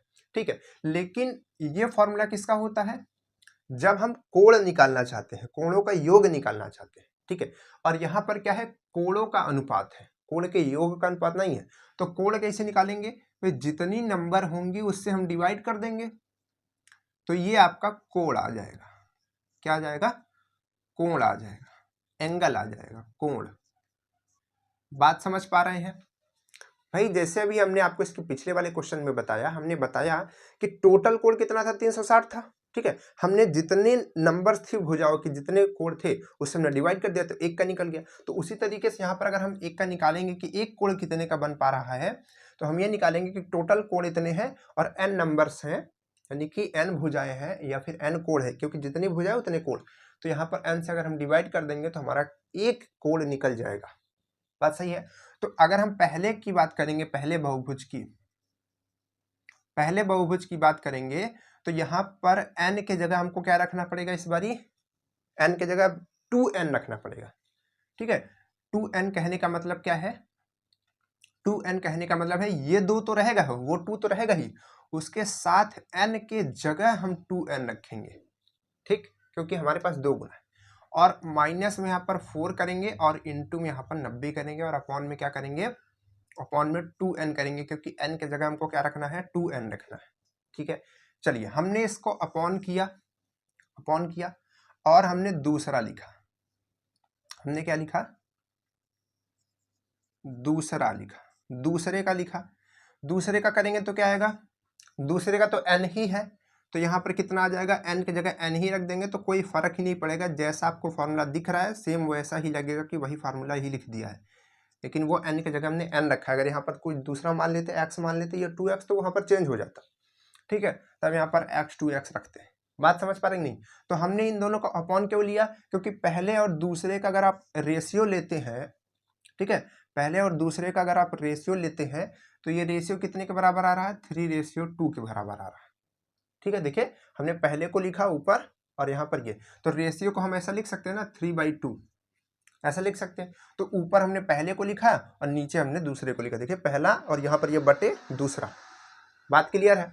अब इसको हमको बस सॉल्व करना है, बस इसको हम सॉल्व करेंगे और सॉल्व करके n की वैल्यू जैसे ही निकालेंगे फिर हमारा काम हो जाएगा।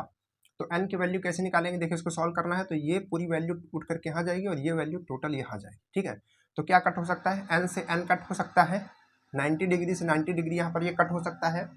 ठीक है, अब ये यहाँ जाएगा आपका, इधर तो कुछ बचा नहीं है, ये यहाँ जाएगा और ये चीज़ आपकी यहाँ पर ऊपर जाएगी। मतलब अच्छा ये यहाँ आएगा, ऊपर कुछ नहीं जाएगा। तो टोटल आपका क्या बचेगा, ऊपर अगर आप सॉल्व करेंगे तो 2 और 2 का यहाँ पर 4n - 4 ऊपर बचेगा और इधर से कुछ नहीं जा रहा है, ये चीज़ यहाँ जाएगी। तो बाहर में 2 ये बचा रहेगा और यहाँ पर क्या रहेगा, 2n - 4 और इक्वल में 3/2। अब यहाँ से चलकर यहाँ तक कैसे आया आपको क्लियर होना चाहिए। ठीक, चलिए इसको हटाते हैं इधर। अब इसको सॉल्व करते हैं, सॉल्व करेंगे आगे तो कैसे करेंगे, यहाँ पर 4n - 4 और यहाँ पे इसको अंदर करेंगे तो ये 4n - 16 कर देगा। ठीक, यहाँ पर गलती मत कीजिएगा कि 4 कर दीजिएगा, यहाँ पर सेम नंबर नहीं है, काटिएगा मत। ठीक है, यहाँ पर ये कहाँ दिमाग लगा रहे हो भाई, इतना दिमाग कहाँ से आ गया तुम्हारे पास, 8 होगा ना, 4 दूनी 8 होगा। अब इसको हमको थोड़ा सा सॉल्व करना पड़ेगा, तो हमको यहाँ पर मल्टीप्लाई करना पड़ेगा, क्रॉस मल्टीप्लाई, इसका इधर इसका इधर, तो इसका इधर करेंगे तो क्या आएगा, 4 का इधर करेंगे तो 4 दूनी 8n माइनस, यहाँ से हम काट भी सकते थे, 2 को कॉमन लेकर के कट कर सकते थे, बट कोई बात नहीं, अब नहीं कट किए तो कोई दिक्कत नहीं। यहाँ पर भी 8 कर सकते हैं और यहाँ पे करेंगे 4 तिहाई 12n और यहाँ पे 8 त्रिक 24 24। ठीक, अब इसको सॉल्व कर लेते हैं तो क्या करें, इस 24 को इधर भेजते हैं, 8 को उधर ले जाते हैं, तो हम 24 को उधर भेजेंगे तो 24 और -8 तो यहीं रहेगा, इसको उधर भेजेंगे तो 12 तो यहीं रहेगा, 12n और माइनस में 8n।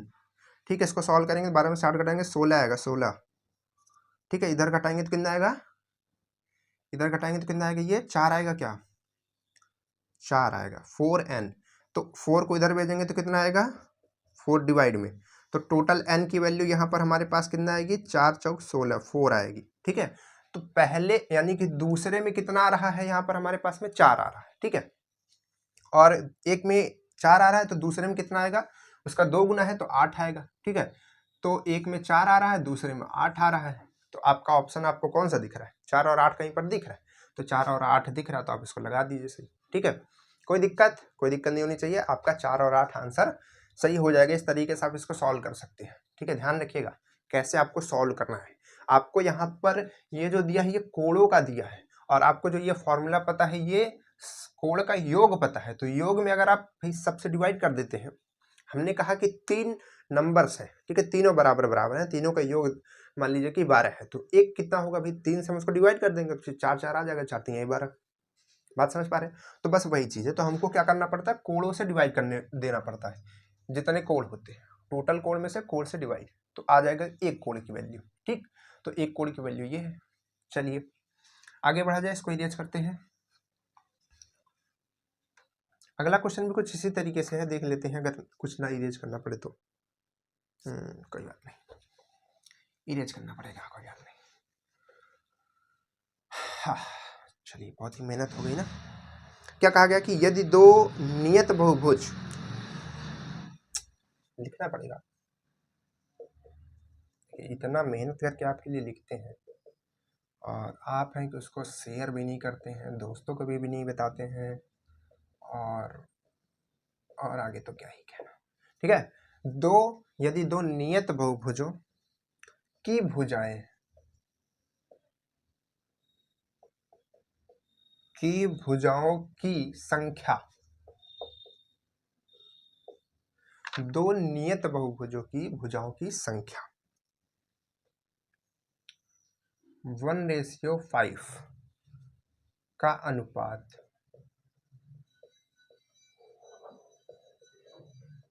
अनुपात है तथा उनके आंतरिक, देखिए आंतरिक कह दिया, अंतः को आंतरिक कह दिया, तो आप कंफ्यूज नहीं होंगे, वहां पर ध्यान रखेंगे आंतरिक कोणों का अनुपात। ये क्वेश्चन बहुत ही आसान है, बस हम आपको थोड़ा बता देंगे, आप आगे कर लेंगे उसको का अनुपात 15:19 है। ठीक है, तब आपको क्या करना है, प्रत्येक में भुजाओं की संख्या बतानी है। जैसा क्वेश्चन था सेम उसी तरीके से ये भी क्वेश्चन है। ऑप्शन आपके पास में है 4,20, 6,30, 8,40 और नन ऑफ दीज। ठीक है, कैसे करेंगे ध्यान से देखिएगा। क्या कहा जा रहा है कि यदि दो नियत बहुभुज, यानी कि दो बहुभुज हैं, ठीक है, उसमें क्या है कि भुजाओं की संख्या का अनुपात, भुजाओं की संख्या का अनुपात क्या है, जैसे मान लीजिए कि पहला बहुभुज, अगर आप जिसको पहला मानते हैं, तो पहला बहुभुज अनुपात में दूसरा बहुभुज,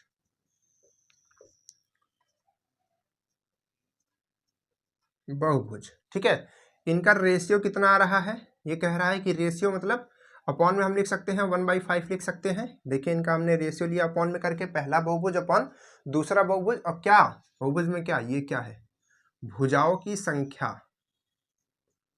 इसको लिख ही देते हैं तो फिर पहला बहुभुज या फिर पहले या दूसरे, पहले बहुभुज की भुजाओं की संख्या, भुजाओं की संख्या, और अपॉन में क्या है, दूसरा बहुभुज की भुजाओं की संख्या, सेम वही चीज होगी। इंक देखिए खत्म हो रही है, ठीक है, डालनी पड़ेगी थोड़ी सी। तो अब यहाँ पर क्या है, डाल दिया जाए क्या, 1 सेकेंड। देखिए ये जो इंक है ना बहुत ही महंगी आती है, बहुत महंगी कहने का मतलब क्या है, आपके ब्लड से भी महंगी है, समझ लीजिए, आपके ब्लड से भी महंगी आती है। ये ₹30 की 15 ml आती है। अब आप इसको सर्च कर लीजिएगा हिसाब लगा करके, ठीक। हिसाब लगाएंगे तो ब्लड के इक्वल बड़ी आ सकती है, ज़्यादा आ सकता है, ठीक। चलिए सॉल्व करते आगे। तो यहाँ पर क्या है, ये संख्या क्या है, 1/5 की है, ठीक है, ये है। तो अब अगर हम एक का मान ले, जैसे कि मान लीजिए कि हमने ये माना कि पहले बहुभुज की संख्या n है, क्या है, n है, हमने मान लिया, ठीक है। तो दूसरे का क्या आ जाएगा, पहले का हमने माना कि n है, तो दूसरे का अगर इस हिसाब से निकालेंगे, ठीक है, इस हिसाब से अगर हम दूसरे को निकालेंगे तो इसका अगर हम क्रॉस मल्टीप्लाई करेंगे तो दूसरे का मल्टीप्लाई 1 के साथ होगा, तो दूसरा ही रह जाएगा, और क्योंकि 1 के साथ करेंगे वही रहेगा दूसरा, और n का इसके साथ होगा तो 5। तो पहले का क्या आ जाएगा, पहले का n आ जाएगा, और दूसरे का क्या आ जाएगा, दूसरे का 5n आ जाएगा। बात क्लियर है। फिर पहले में अगर n नंबर है तो दूसरे में 5n होगी, तभी तो रेशियो 1/5 का बनेगा। तो यहाँ पर पहले में n नंबर है, मतलब n भुजाएं हैं, तो दूसरे में कितनी भुजाएं होंगी, 5n होंगी। अब आप हमको ये बताइए कि यहाँ पर आपको आंतरिक कोणों का अनुपात दिया हुआ है, तो क्या आप यहाँ से कोण आपको पता है कि ये कोण होता है, फार्मूला ये होता है, ठीक है। अब आप यहाँ पर इस चीज को हटाकर, ठीक है, अब इस चीज को हम थोड़ा सा चेंज करेंगे। अब आप इसको सॉल्व करेंगे तो हम पहले वाले को n रखेंगे, यहाँ पर n आ जाएगा, ठीक, कोई दिक्कत, और इस सबको जो कट हुआ इसको ठीक कर दीजिए। और यहाँ पर जो दूसरा वाला है वो कितना है, 5n है, तो हम 2 और n की जगह 5n नहीं रख सकते, यहाँ पर 5n रख सकते हैं। और रेशियो अब क्या बन रहा है आपकी बारी, 15:19 बन रहा है। देखिए पहले का हमने लिखा ये, क्योंकि पहले में n नंबर से तो फार्मूला यही बनेगा यहाँ से, सेम लगभग, ठीक है। और दूसरे में क्या है, n की जगह 5n रखना है, ठीक है। तो हमने n की जगह 5 रख दिया, तो ये फॉर्मूला बन रहा है। तो ये इनका रेशियो कितना है, 15/19 का। अगर हम इस चीज को सॉल्व कर लेते हैं, इस चीज को आगे सॉल्व कर लेते हैं, तो हमारा जो भी आंसर आएगा वो इन्हीं में से आएगा, ठीक है। बात क्लियर है, तो आप इसको सॉल्व कीजिएगा। आगे बढ़ते हैं, अगला क्वेश्चन सॉल्व करते हैं, समय है, ओह माय गॉड। चलिए अगला क्वेश्चन भी देख लेते हैं, थोड़ा छोटा क्वेश्चन ही है, देख लेते, नहीं तो फिर हटाते इसको। चलिए क्वेश्चन को नोट कर लीजिएगा, होमवर्क करके जल्दी से कमेंट में बताइएगा। आगे बढ़े। एक पट्टा है, एक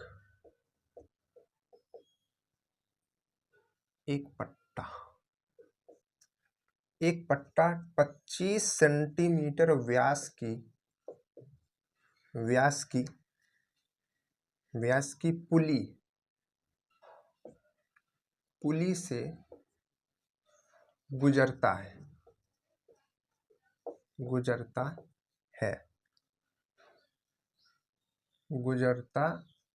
हुआ पुली पर 150 डिग्री का कोण बनाता है, 150 डिग्री का कोण बनाता है, ठीक है। कहाँ गया, 150 डिग्री का कोण बनाता है। पुली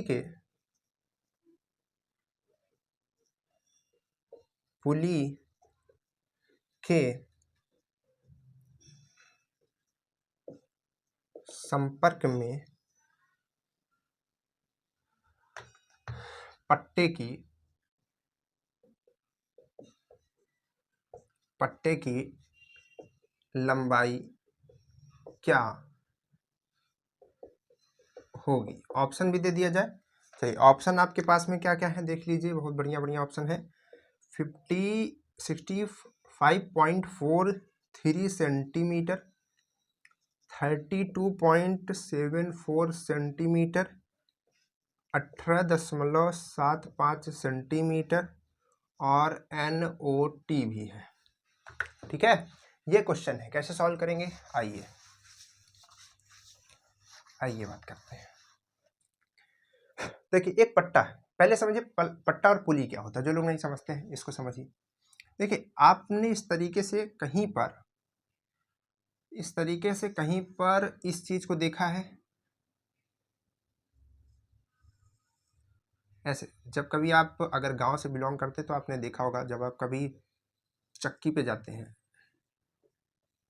चक्की मतलब आटा पिसाने की चक्की, ठीक है, शहर से भी होंगे तब भी देखे हो सकते हैं, ऐसा नहीं है।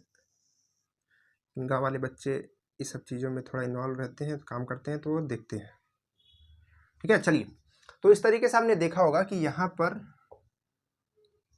इस तरीके से काम होता है। मतलब कि एक पुली यहाँ पर होती है, मतलब जिसपे वो चढ़ा हुआ होता है। जैसे मान लीजिए हमारे पास ये है, ठीक है, इस पर अगर हम एक कोई बेल्ट चढ़ा दे और आगे एक पुली लगा के बेल्ट चढ़ा दे, इसको घुमाएंगे तो ये भी साथ में से घूमेगा, ठीक है, बेल्ट के सहारे। जैसे कि आप चैन देखते हैं, जैसे आप चैन नहीं देखते हैं, यहाँ पर छोटा सा होता है, यहाँ पर ये है, ठीक है, आप इसको घुमाते हैं ऐसे से तो उधर का पूरी साइकिल घूमती है, ठीक है। तो यहाँ पर ये जो है एक तरीके से आप बेल्ट ही मान लीजिए, ठीक है, बेल्ट। तो अब देखिए यहाँ पर जो बेल्ट होती है जब पुली पे चलती है तो वो पूरी पुली को टच करके नहीं चलती। देखिए इधर का पूरा पार्ट खुला हुआ है, तो यहाँ से अगर आप सेंटर से देखेंगे तो ये इतना इधर और इतना इधर, ठीक है, इतना टच करता है। तो यहाँ पर कुछ ना कुछ इसका एंगल बनता है, कुछ भी थीटा एंगल बनता होगा, ठीक है। कहने का मतलब है कि पूरा का पूरा यहाँ पर टच करके नहीं चलती। जैसे आप यहीं पर देख पा रहे हैं, तो यहाँ पर देख पा रहे हैं इतना इधर और इधर इतना इधर से टच करके चलिए, तो इधर का एंगल बन रहा है कुछ ना कुछ, ठीक है। इधर भी बनना होगा, इधर भी बनना होगा, चाहे जो आप एंगल ले लीजिए। तो कहने का मतलब ये पुली टच करके चलती है तो पूरा नहीं टच करती। तो यही पूछ रहा कि बेल्ट जो है पुली को कितना टच कर रहा है, यहाँ से लेकर के यहाँ तक की कितनी लंबाई टच कर रहा है, क्योंकि बेल्ट की लंबाई तो बड़ी सी है। अब यहाँ पर इतने से इतना तक टच कर रहा है, इतना ही टच कर रहा है। तो हमने क्या कहा कि यहाँ से यहाँ तक अगर टच कर रहा है, सर्कल पे है, तो वो आपका क्या बन रहा है, आर्क बन रहा है, चाप बन रहा है। इसको आर्क, चाप को क्या कहते हैं इंग्लिश में, आर्क कहते हैं। तो यहाँ पर आपका आर्क बन रहा है, तो ये इसको हम लोग एल कह सकते हैं। इस टोटल लंबाई को हम लोग यहाँ से यहाँ तक की लंबाई को हम लोग एल कह सकते हैं, यहाँ से यहाँ तक की लंबाई को, ठीक है, जो कि यहाँ पर टच कर रही है, जिसको हम लोग आर्क कह रहे हैं, चाप कह सकते हैं। और जो ये थीटा बना रहा होगा, जो भी थीटा बना रहा होगा, उसको हम लोग कोण कह सकते हैं, बिल्कुल कह सकते हैं, हमने लिख भी दिया। और यहाँ से यहाँ तक जो पुली की यहाँ पर ये रेडियस होगी, उसको हम लोग आर कह सकते हैं, बिल्कुल कह सकते हैं। तो यहाँ पर हमको एल थीटा यानी कि चाप, कोण और त्रिज्या तीनों मिल गया है। तो क्या हम इस रिलेशन को यहाँ पर फॉलो कर सकते हैं, बिल्कुल कर सकते हैं। तो यहाँ पर इस रिलेशन को हम यहाँ पर लगाएंगे और लगा करके एल की वैल्यू निकालना चाहेंगे। तो अब देखिए हमारे पास क्वेश्चन में क्या क्या चीजें दी गई हैं। तो सबसे पहले दिया गया है कि आपको इसका व्यास दिया गया है, व्यास यानी कि डायामीटर। डायामीटर क्या होता है, यहाँ से लेकर यहाँ तक पूरा होता है, ठीक है, लेकिन व्यास क्या होता है, सेंटर से होता है, असमझ पर उसका आधा। तो यहाँ पर ये आपको दिया है। तो अगर हम निकालना चाहेंगे, हमको डी दिया है डायमीटर 25 सेंटीमीटर, तो आपका आर क्या आ जाएगा 25/2 सेंटीमीटर। That's clear. उसके बाद क्या है, यहाँ पर जितना पुली पर गुजरता हुआ कितने का एंगल बना रहा है, मतलब जो यहाँ पर टच कर रहा है वो कितने का एंगल बना रहा है, इधर एक टच कर रहा है कि इधर टच कर रहा है, तो 150 डिग्री का। यानी कि थीटा आपको क्या दिया गया है, 150 डिग्री दिया गया। अब डिग्री में दिया गया तो हमको आंसर जो फॉर्मूला लगाना है वो भी डिग्री का ही लगाना है। तो हमको एल निकालना है सीधे सीधे। बात क्लियर है। चलिए, तो अब देखिए यहाँ पर इसको निकालने का, एल को निकालने का दो तरीका है, एक रेडियन में एक डिग्री में। तो डिग्री में दिया तो हम ये वाला फॉर्मूला लगाएंगे। तो चलिए इसको लगाते हैं। क्या है फॉर्मूला, एल इक्वल क्या है, थीटा बाई 360 और 2 पाई आर। ये हमारे पास फॉर्मूला होता है डिग्री में निकालने का। तो हमारे पास थीटा कितना मैच कर रहा है, कितना टच कर रहा है, 150। तो 150 और 360 और इंटू में 2, इंटू में पाई की वैल्यू क्या होती है 22/7 और इंटू में आर की वैल्यू क्या है 25/2, ठीक है। तो अब जो ये वैल्यू आपकी टोटल आएगी वो किस में आएगी, सेंटीमीटर में आएगी, ठीक है, सेंटीमीटर में आएगी। तो इन्हीं में से कोई वैल्यू आएगी। अगर आप इसको सॉल्व करते हैं, देखिए 2 से 2 कट जाएगा, ठीक, यहाँ पर 0 से 0 कट जाएगा, और क्या कटेगा, और जो भी कटेगा आप इसको काट लीजिएगा, ठीक है, या फिर सॉल्व कर दे। अब आप कहेंगे सर आप तो भाग रहे हैं। चलिए, तो इसको आप कर लीजिएगा, होमवर्क है, मान लीजिए सॉल्व कर सकते हैं। तो बहुत ही छोटी चीज़ है एक्चुअली में, इस वजह से क्योंकि समय बहुत ज़्यादा हो गया, ठीक है। तो आप इसको सॉल्व कर लीजिएगा, सॉल्व करके हमको खुद बताइएगा। आंसर शायद आई थिंक ये आएगा, अब 32 वाला, ठीक है। अगर ये आएगा तो मान लीजिएगा सही है, ठीक, कोई दिक्कत नहीं है। चलिए, तो आज की क्लास आपको आई होप बहुत ही मज़ेदार लगी होगी, इन्फॉर्मेटिव लगी होगी, क्वेश्चन आपने लगाए होंगे और इसके नेक्स्ट क्लास में हम लोग इसके नेक्स्ट टॉपिक की बात करेंगे, जो कि त्रिकोणमिति का नेक्स्ट टॉपिक होगा, जो कि इंपॉर्टेंट होगा। ठीक है, चलिए फिर मिलते हैं आपसे नेक्स्ट क्लास में। आपको वीडियोस को दोस्तों के पास पहुंचाना है और भी लोगों तक पहुंच बनानी है। ठीक है, चलिए मिलते हैं फिर नेक्स्ट क्लास में, तब तक के लिए बाय बाय।